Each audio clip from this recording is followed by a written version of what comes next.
Welcome back to the golden era of American iron. Today, we're peeling back the layers on one of the most misunderstood and underrated heavyweights of the muscle car wars, the 1970 Pontiac GTO 455. This was the year the great one grew up and got mean.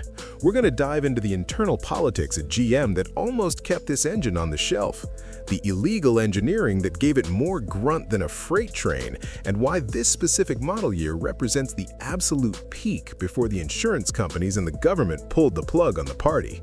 You'll see exactly how Pontiac tried to outmaneuver the legendary LS6 Chevelle, and the heartbreaking reason why the GTO 455 remains the what-if king of 1970. For most of the 1960s, Pontiac was the excitement division, but they were fighting with one hand tied behind their backs.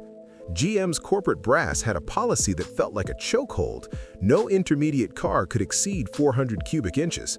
While the full-sized boats could have the big motors, the GTO was stuck. Meanwhile, over at Chrysler and Ford, they were dropping 426 Hemis and 428 Cobra jets like they were going out of style. John DeLorean, the man who birthed the GTO, hated this rule. He knew that "there's no replacement for displacement" wasn't just a catchy phrase, it was a mechanical reality. But here's where it gets crazy. For 1970, GM finally lifted the ban. It was like opening the gates of a dam. Every division scrambled to put their biggest, nastiest engines into their lightest frames. Oldsmobile brought the 455 Rocket. Buick brought the Stage 1.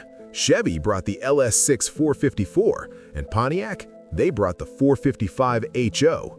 But unlike the others, Pontiac didn't just want to be the fastest at the track. They wanted to be the king of the street, the boulevard brawler. They knew that high-revving horsepower looks great on a brochure, but torque is what wins the stoplight-to-stoplight battles your grandfather still talks about today. Let's talk specs, because this is where the GTO 455 separates the men from the boys. The 455 wasn't just a bored-out 400, it featured a massive 4.15-inch stroke. To put that in perspective, this engine was designed to move mountains. On paper, Pontiac rated it at 360 horsepower. Now, if you're comparing that to the Chevelle's 450 horsepower LS6, you might think the Pontiac was bringing a knife to a gunfight. But most people miss this part. The horsepower rating was a total lie for the insurance companies. The real story was the torque. The 1970 GTO 455 churned out a staggering 500 pound-feet of torque at just 2,700 RPM. Think about that. You didn't have to scream the engine to 6,000 RPM to feel the power. You just tapped the pedal and the rear tires turned into clouds of smoke instantly. It used a high-lift camshaft and D-port heads that were optimized for low-end grunt. While the Chevelle was still waiting for its big valves to breathe, the GTO was already 3 car lengths ahead. It was a sophisticated beast, utilizing a Rochester 4-barrel and a dual exhaust system that let the world know exactly what was coming. Pontiac didn't just want the GTO to be fast, they wanted it to be intimidating. 1970 saw the introduction of the redesigned Endura front end. This wasn't cheap plastic, it was a color-keyed, rubberized bumper that could take a hit from a sledgehammer and pop back into shape. It gave the car a seamless, integrated look that made the Chevelle look dated and clunky by comparison. But the real cool factor was the VOE, the vacuum-operated exhaust. This is one of the rarest options in automotive history. With the pull of a lever under the dash, you could bypass the mufflers. It was called the Humbler. Imagine pulling up to a rival at a red light, pulling that lever, and watching their face go pale as your idol turned into a thunderous roar. But here's when things went wrong. Pontiac ran a commercial for the VOE during the Super Bowl, and GM's high-level executives went into a panic. They thought it promoted illegal street racing. They ordered the option canceled and the commercials pulled almost immediately. Today, a 1970 GTO 455 with a factory VOE system is like finding a unicorn in a haystack. So why did the Chevelle get the crown while the GTO 455 became a cult classic? It comes down to marketing and internal politics. Chevrolet was the everyman brand, and they marketed the LS6 454 as a literal race car for the street. Pontiac, however, was trying to be more upscale. They marketed the GTO as the Great One, a car for the gentleman who happened to be a hooligan. The GTO was heavier, more luxurious, and arguably better handling thanks to its suspension geometry. In a straight line, a perfectly tuned LS6 Chevelle would usually edge out the GTO 455 by 1/10 of a second in the quarter mile. But in the real world, on the streets of Detroit or the back roads of the South, the GTO's massive torque curve made it much easier to drive. You didn't need a 4.10 rear gear to make it move. It was the more complete package. It was the car you could drive to church on Sunday and then use to embarrass a Ford Torino on Monday. But Pontiac's obsession with the Judge package, which mostly used the smaller 400 Ram Air engines, actually distracted buyers from the 455. Pontiac's best engine was playing second fiddle to a marketing gimmick.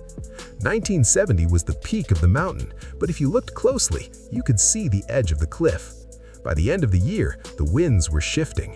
Lead-free gasoline was becoming the new mandate, which meant compression ratios had to drop. For 1971, the GTO's power would begin its long, slow slide into the smog era.